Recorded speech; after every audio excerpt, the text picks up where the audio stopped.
Hey guys, today I have a bonus upload for you all. This is a video of me talking about some of the stuff that's happened around here and some of the stuff that's taken place here in the past. This is a complete bonus upload. I hope you guys enjoy it. This is kind of a rerun from an older episode. I just thought I'd share.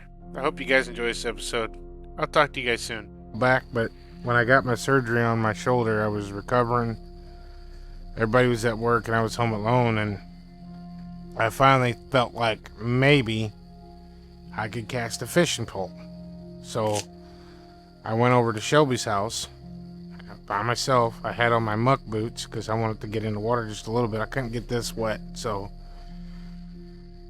I'm trying to hold left hand thread and trying to reel the pole. So I get my first cast in. I'm right-handed, but I'm gimped up. I got a sling on, I cast out, and I'm trying to reel this pole in. And it's the first cast. As soon as it hit the water, like the most clearest, loudest wood knock. It couldn't have been 50 yards from me. Just on the other side of the riverbank there. Wow, I mean, just like Sammy Sosa knocking a ball out of the park. Just wow. And that was it. Okay. Got it reeled in. Got in the car and I left.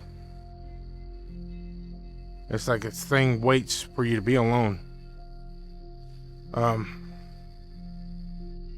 There was that time, Brittany, you and Sabrina were fishing over there and you got snagged and you waded across the water to get your expensive lure back, and something was over there moving around really big. Remember that? Yeah, throwing rocks at you. I mean, they were hitting the water and you were getting out of there.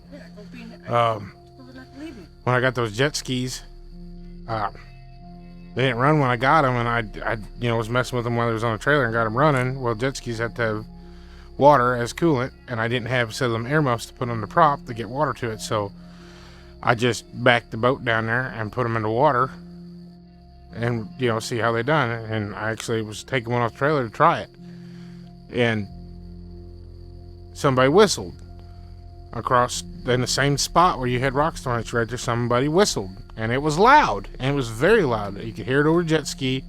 I wasn't there alone. There was about 15 people standing there with us, and everybody was like, "Who's that?" It was just one whistle. I don't know. That was me. I don't know. And I was thinking about it. Like probably, but I don't want to sound like a crazy person here in front of all of our friends and family. I make a couple passes on the jet ski, and I bring it back. I put it back on the trailer, and I take it back up there and work on it some more. Get it running a little better, and the same thing. I'm going to take it down there and put it in the water. The exact same thing happened. As soon as I got it in the water and got it started, a loud whistle again. And everybody heard it again. And I'm like, yep. This thing's been watching us. But I couldn't just tell people, like, hey, here it is. There it is, check it out. Yep, that there Bigfoot. People, you're fucking crazy. You're a crazy person.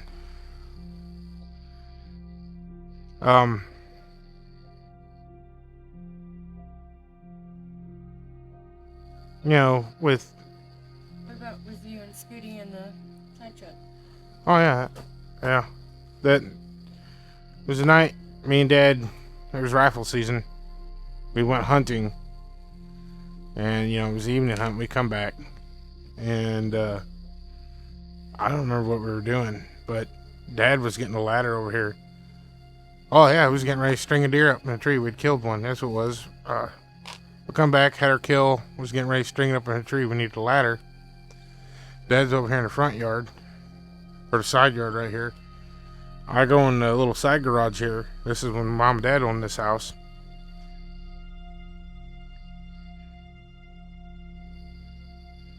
I go in that garage there. Mom and Dad had a pit bull at the time. I think its name was Scooty.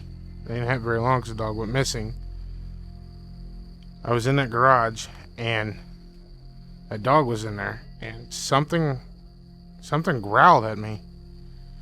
And it scared the dog, because the dog started barking at it, and that scared me.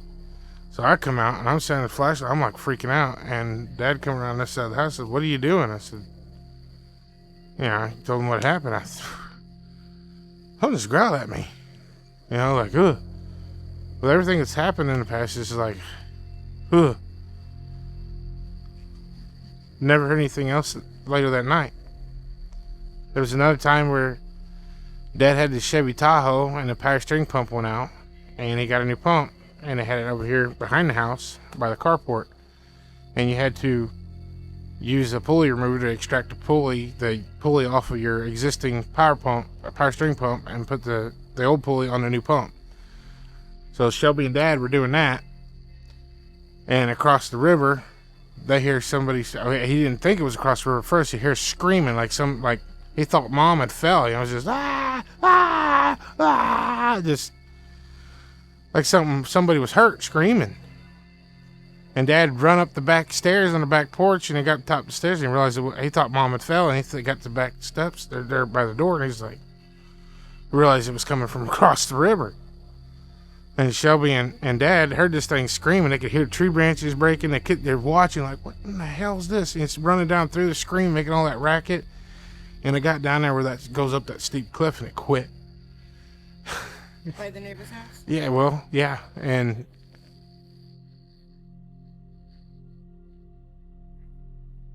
I feel like we should get a gun.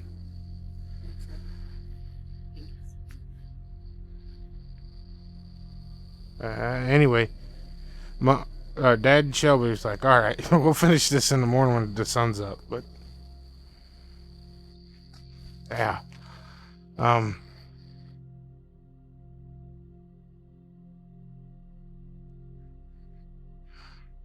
You heard something like that at the old house. yeah, most people that do Sasquatch research are familiar with Matt Moneymaker's Ohio howl, that moan, that roll out, rah, you know, that famous sound. I didn't know that's what that was. I didn't know that was a Bigfoot sound. Me and John I had no gas money, and we'd come to stay with Mom and Dad that night. My buddy John, I was fresh out of high school and I didn't have a job, so my running money was allowance money. We got back, I went to Perryville, picked him up, and we come back, and we got here. Nobody was home, doors were locked. So I just had to wait, we ain't got no money to go nowhere, so I had to wait for Mom and Dad to get home and unlock the door. I didn't have no keys on me. We're sitting there and we're waiting, and we hear that Ohio howl. It did it. I don't even remember how many times it done it for sure. But no, each time it done it, it seemed like it got closer. Because it would do it, and you'd be like, whoa, what the heck is this? And me and John would have a conversation like, what is it? That's creepy. And, a couple minutes go by and do it again. It'd be louder. Each time it done that, the anxiety was like, what are we going to do? We can't leave. We ended up, him getting on my shoulders and crawling through one of the windows to get in the house. Got the door unlocked. We got in the house, but that was pretty creepy. You and I were on the back porch. What's time? When we heard the male and the female. The talking. The talking. There was a night that it was raining. It rained real hard, and then it quit raining. Brittany went out on the back porch to smoke a cigarette. And she texted me, because I was downstairs in the room. There's somebody out here. I can hear a man and a female talking.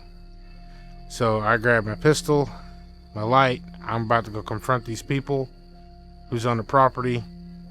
They were so close that she could hear their feet in the water, in like the mud, splat. And you could hear clear as day talking. I crouched down. And she was hiding, like, oh, who is this, I come out on the back porch, and I got my gun and my light, and I start across the yard. I want to go see who this is. Either up to no good, or they're lost. And I get across the yard. It's dark. It's pitch black, and I had my flashlight going up, and I stopped myself like, if I needed a flashlight to walk this far, there's no way these people are walking through that with no lights. There's no way. But I did muster up the courage to go look. Despite how much water and mud was there, there was no tracks whatsoever. Nothing. Mine. That was it. That's an eerie feeling, walking around like knowing that you hear somebody and you got a gun, a little bitty 9mm, and you're like, yes, dang it, I didn't bring enough firepower. There's nobody out here. That is hard to explain feeling when you know, like, okay, yeah, hello, how are you? And there's nobody there. That's empty.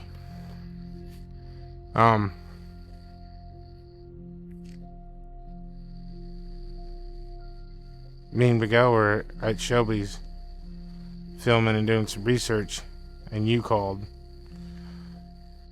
You and Emma were, you take trash bags and throw them off the back porch into the trailer of a riding lawnmower, and then you take it over to our dump. And that bag missed, busted. You guys went down there to clean it up. Dixie's sleeping on the back porch. And while you're picking up the trash, Emma says, Mom, did you say hello? And you're like, what are you talking about? No, I didn't say hello. And then you checked your phone to see if maybe you butt dialed somebody, and then you heard it. Hello, over here in the tree line. And at that point, the dog stood up and started growling. She never does. No, she don't growl at people. And when you got Emma and the dog back inside, you come back outside, and that's when you heard something walk away. Never seen You could hear the footfalls walking away. We have stuff like that happen all the time over there. And being in there and here, like, for example, Dad was down there hunting this last rifle season, and Mom had Shelby's kids, because I think Shelby was with me. I can't remember that. Mom was watching Shelby's kids because Shelby and Samara were home. They were doing something. Me and you were doing something. So Dad was down there. Mom had Shelby's kids in the RV babysitting. And Dad was down there, and he clear as day heard Bennett, Shelby's son, say, hey, Papa. And Dad, he's down there, and he's thinking, I ain't gonna walk up there. Mess the hunt up. So he calls Mom. What you guys need? What do you mean? I heard the boy, scream, yell for me. No, he didn't. He's in there sleeping. Fell asleep watching TV. Dad's hunting was over. What happened? There was this last winter, my Explorer, Dora the Explorer, has transfer case issues, so I went and got one, and it was at Shelby, so we changed the transfer case over there. Well, the transfer case had a couple things that were different, so we had to split the case and change the yoke on Dad's tailgate of his truck at Shelby's. And it was cold. That night, Bennett and Grayson, Shelby's kids, wanted to stay the night here with our kids, so you took them home. Sabrina was the only one inside. Me and Shelby are turning wrenches. Dad's there holding the light. We're doing our thing. And I can remember this clear as day. I heard Bennett yell for Dad, or yell for Shelby, hey, Dad. And Shelby answered. He said, what do you want? Because we're 25 from the front door. And that's what clicked on me. Shelby's like, what? What do you want? And I'm like, Shelby, kids ain't here. And he's just like, do not acknowledge it. Or leave you alone. Or leave us alone the rest of the night. Just don't acknowledge it. I can't explain that stuff. Well, what happened? There's other stuff that's happened. I mean, paranormal stuff is on a whole nother chapter. There's been weird lights out here. Like, my brother and some friends had a graduation party, and they thought a John boat was coming down that creek behind Shelby's house. They didn't think a whole lot of it. It got out there where they could see the light. There was just a ball of light about the size of a basketball. Take it as you will, UFO. I didn't see it. I'm just telling the story as he was telling it. It was the light. It was out there. It was over the water, wasn't in the water, and like a bullet, it just went pop. And he said it just straight up, just pow, straight up in the sky. Don't know what relation that has to do with Bigfoot, but that has been seen there. Dad and Mom were over there camping in their camper, the same one with the bright LED light, that travel trailer, and he thought that, him and Mom were laying in their bed, and he thought that one of us had come over because he seen, the lights hit the side of the camper on the tree line side. A car can't do that unless you're one of us. You got to know how to get in there. And he thought, well, I guess one of the boys is here. So he got up and he opened the door to see who it was, and nobody was out there. He didn't see any cars, so he put his shoes on, he got his flashlight, and he went outside, and nobody was there. Nobody was there. It was just him and Mom. And he was so worried that it might have been someone trying to, thieving or trespassing. And he actually got in his car and went down the road to see if somebody was actually there. There was another time with lights. This is Shelby, my cousin, and Dusty were on four-wheelers, and they were riding down the road, and they just passed Grandma's house, which is now Shelby's house. They just passed the house, and they went down to the dip bridge, and there was a car that come flying up on them, what they thought was a car, two lights, come right up on them, and he said they got right up on us to where we took off, because young kids, they thought, cop, go, and they're running down through there, and they hit the dip bridge, and they pull off of Bryant's driveway right there on the left. And he said that they turned to look at this light, and he said the light just went out. And it left a dust trail and everything. Ghost lights, I don't know. I don't know how to, what are that, ghost lights? Ghost car? No, I don't know. UFO? Orbs? Car with no taillights, possibly? I don't know.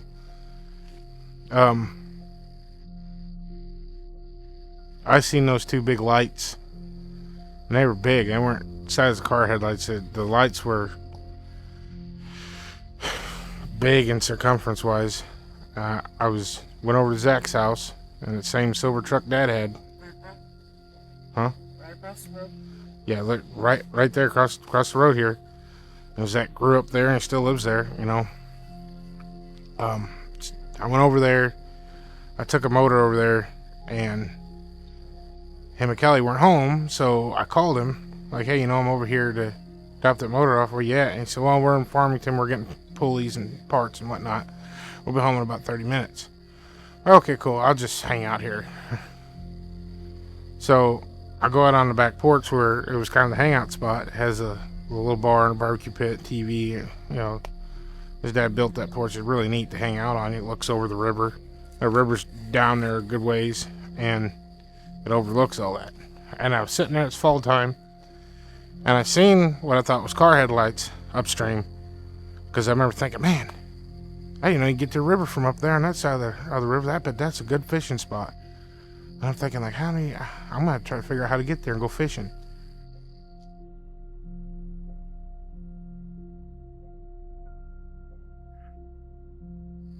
I'm watching those lights, and I realize they're coming down the river, and I'm like, oh, okay, it's not a car, it's a gigging boat, because the gigging boats have the big bright lights on, but they usually have a generator running them big halogen lights on there. I'm like, okay, it's a gigging boat, dang it, they're out there gigging all the good fish. I'm sitting there, about another 15 minutes go by. I mean, these were coming down slow. It got close enough that I realized that they were not gigging boat lights. These were in the air. They weren't as high as the treetop, but they weren't on the water. They were, 15 to 25 foot above the water. They were beneath me. They were downhill. I'm looking down at them from the back porch, and they didn't go past the house. They stopped. I could see all the water underneath them lit up, and I could see their reflection. I could see the trees. Everything was lit up. The lights weren't like mess with your eyes bright. Like looking at the moon, you can look at the moon. It's not going to mess with your eyes, but they're bright enough. They were like halogen, you know, like old school car headlights. You know, they were that yellowish light. So I initially thought that they were car headlights. And they stopped, and I'm looking like, holy crap, what am I looking at right now?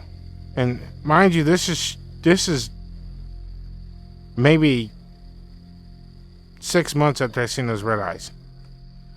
So I'm already kind of like freaked out. I'm scared of the dark as it is. They start to go up, you know, I'm looking at these lights over here on my right, and you know, the back of the house here. They can go past the house. They start going.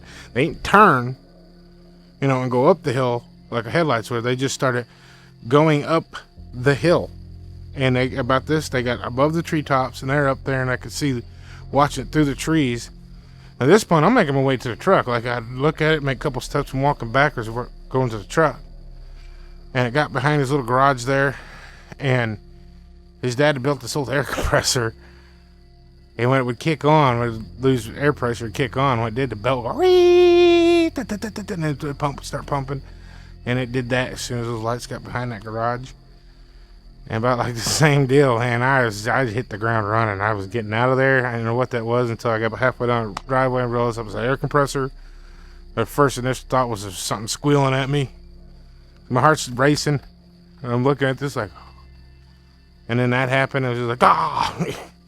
Scared the crap out of me. But as I got up the top of the road, because you run uphill, got up the top of the hill on the highway, and you couldn't see them anywhere.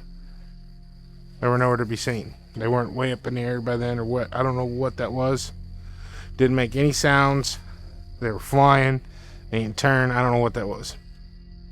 Wasn't a drone, because drones weren't around then.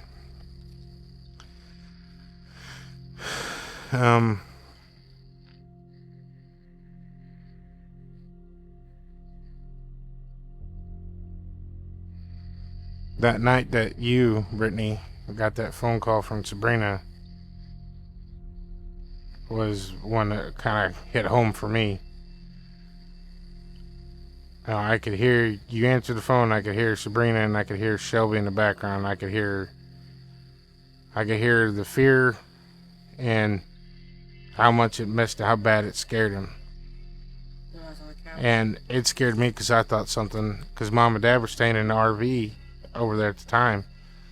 They weren't home when this happened, but I don't think they were home. But when it happened, you know, I heard somebody say, Adam needs to come over here.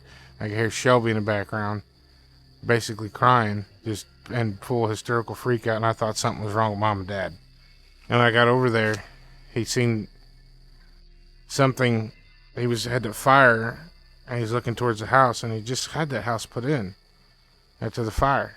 And he's looking, something's looking, you know, peeking around the corner of the house at him. And he shined his light on it and got a 2-3 second look at it, and it went back around the side of the house like, oh, I've been busted.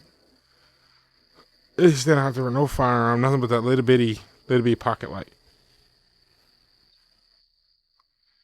He said he didn't know whether to run to the camper or run to the house. And he thought, if I run to the camper and it's locked, then what? Because the RV was behind him. Yeah, you're right. That messed him up. And for it to get that close to the house with the boys in there is terrifying. It's tried to get it in Mom and Dad's camper 3 times now. It's tried to open the door. You can hear the door hounds.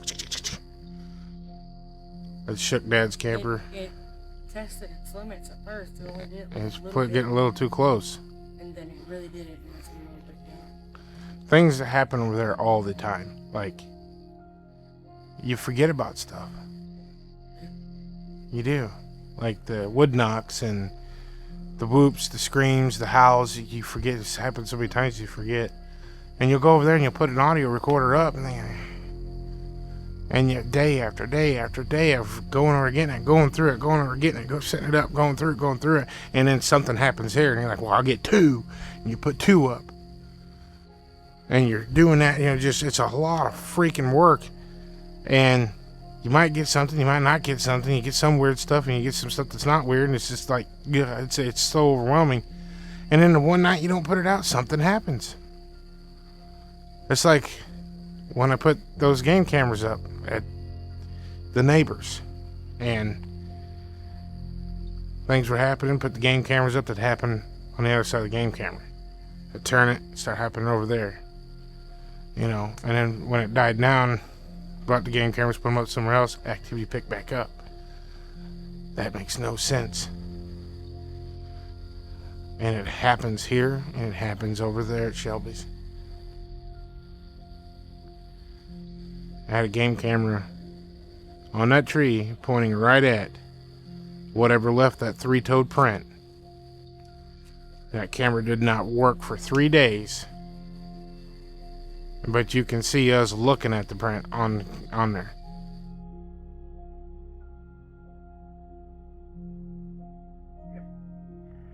Footprints are... We find footprints. Some are good, some are not so good.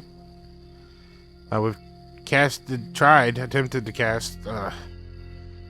We had a very good print that we attempted to cast and just screwed it all up.